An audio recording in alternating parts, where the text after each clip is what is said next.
In this video, we bring clarity to the question, when is the best age to take Social Security?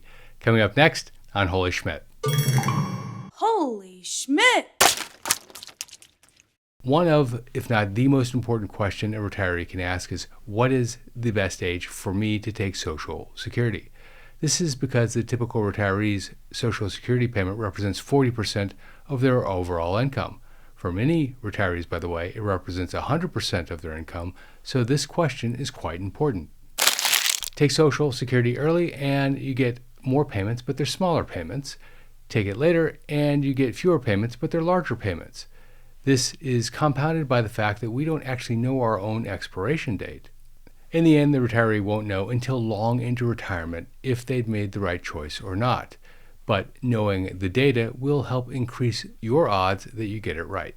This video will analyze why people take Social Security at age 62, full retirement age, which in this video we're assuming is age 67, and age 70. All right, let's get into it. But before we do, know that Social Security rules are changing fast, and there's a lot of debate about the future, like the 2100 Social Security Act, for example.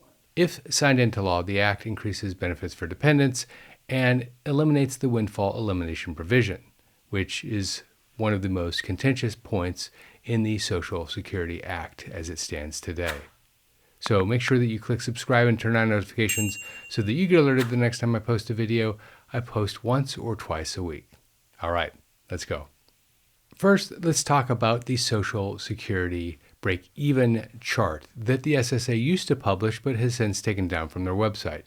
Back in the day, they published a break-even analysis which showed what you should do if you expect to live to certain milestones and which choices you should make with your Social Security. If you were optimizing for the maximum amount of money that you would receive from Social Security, you need to know a few data points. You need to know what your mortality probability was at age 62 when you were first able to file for Social Security, and what the payments were at the key drawdown possible dates. In this case, we're going to assume possible date number 1 is age 62, possible date number 2 is full retirement age, and possible date number 3 is age 70, but of course there are many in between those dates. The reality, by the way, is that many people, maybe even most people, don't optimize for the maximum possible payment from the SSA. There are other personal issues that they consider when they're thinking about filing, and we will discuss what these are in more detail for age 62, 67, and age 70. First, let's talk about what the mortality tables say as it relates to both men and women who are age 62 and what their expected expiration date, for lack of a better term, is at age 62. For men, the average is age 81, and for women, the average is age 84. Next, let's discuss what the average payment is for those that first draw Social Security at age 62, at age 67, or age 70. It's important to note that everything in this video is in today's dollars, so that makes it very easy to do the analysis. Also know that payments are indexed with inflation, whether you take your Social Security early or late. So looking at the data in today's dollars is a clean analysis of the information. For the analysis, we'll use the 2023 average payment for a first-time Social Security filer.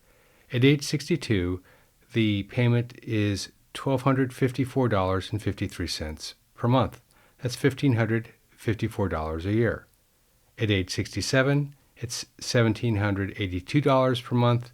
That's $21,384 per year. And at age 70, it's $2,209.68 per month. That's $26,516 per year.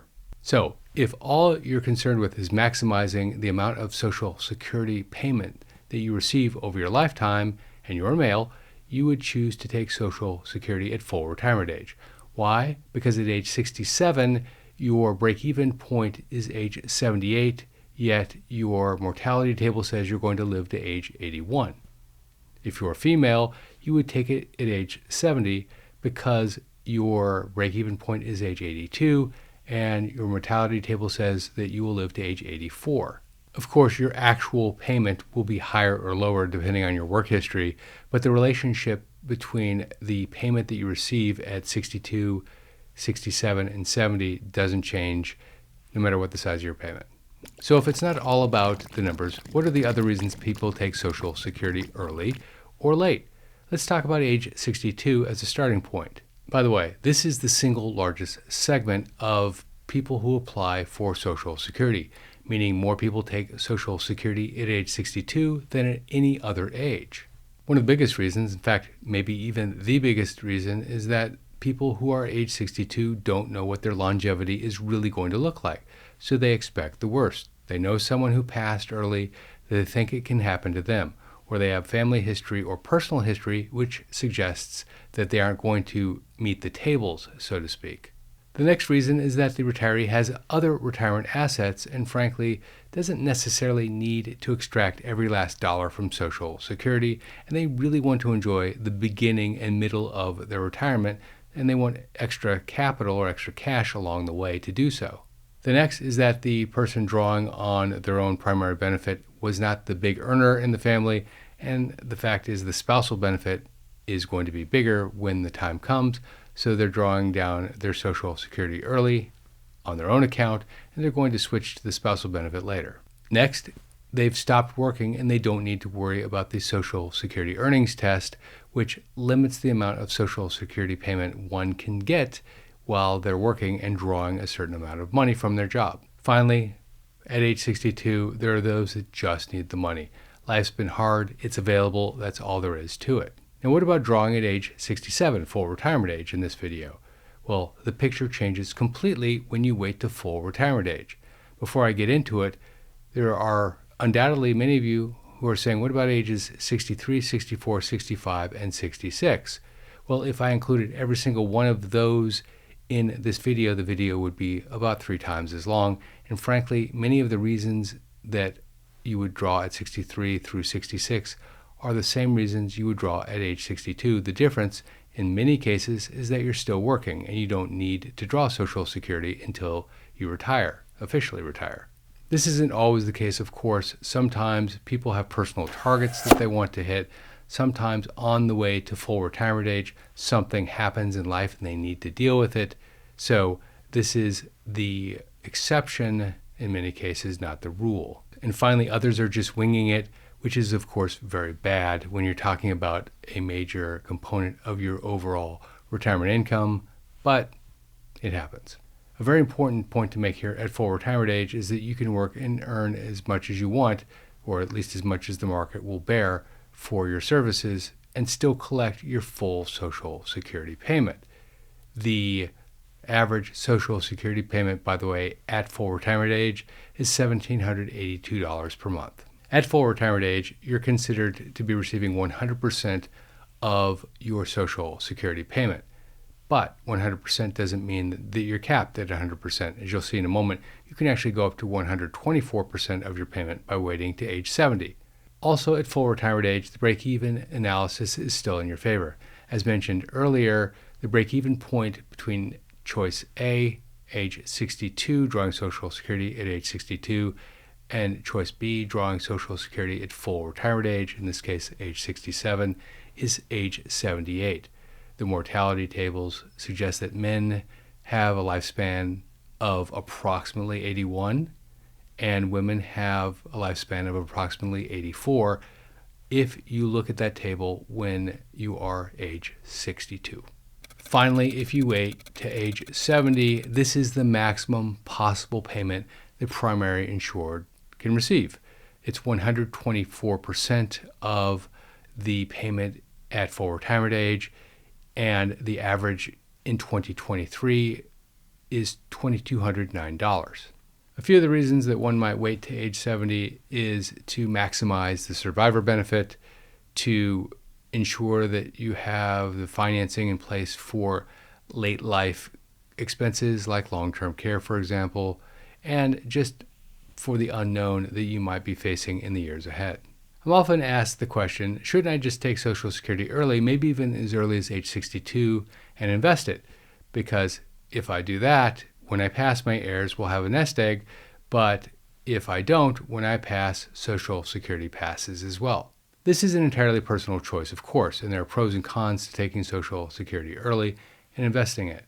The biggest con is that if you're still working, you're still going to limit the amount of Social Security that you can take. Also, in order to get the return that you need, you have to take on risk that you wouldn't take if you just waited and took Social Security later, because the increases are written into the Social Security Act, whereas the increases in your investments are really not a guarantee at all, frankly.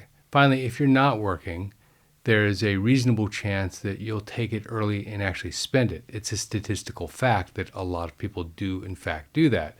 Their intention is to invest it, but it's there and you have the opportunity to use it. If this is something that you're still interested in and you're not a professional investor, I would urge you to speak to a financial advisor, someone who acts as a fiduciary, to get their view on this strategy for you personally, because it's different for different people. And if you'd like to know many of the right questions to ask a financial advisor, I'll put a link in the video below that contains about 10 questions that you should ask any financial advisor before hiring them, or considering hiring them anyway. And I know it goes without saying, but I'm going to say it anyway. You need to do the research yourself. Don't take advice from someone who claims that they have the perfect financial advisor. You see a lot of that in the comments section below. And that's usually followed rapid fire by 4, 5, 6, 7, 8 people who know this person, quote unquote, and can attest at how great they are and how much money that advisor made for them. The fact is, it's probably not true.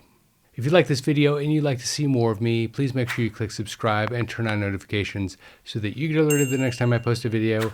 I post once or twice a week. Also, if you like this video, check out 7 good reasons to file for Social Security at age 62. It's one of my most popular with over 3 million views. This is Jeff Schmidt. Thanks for watching.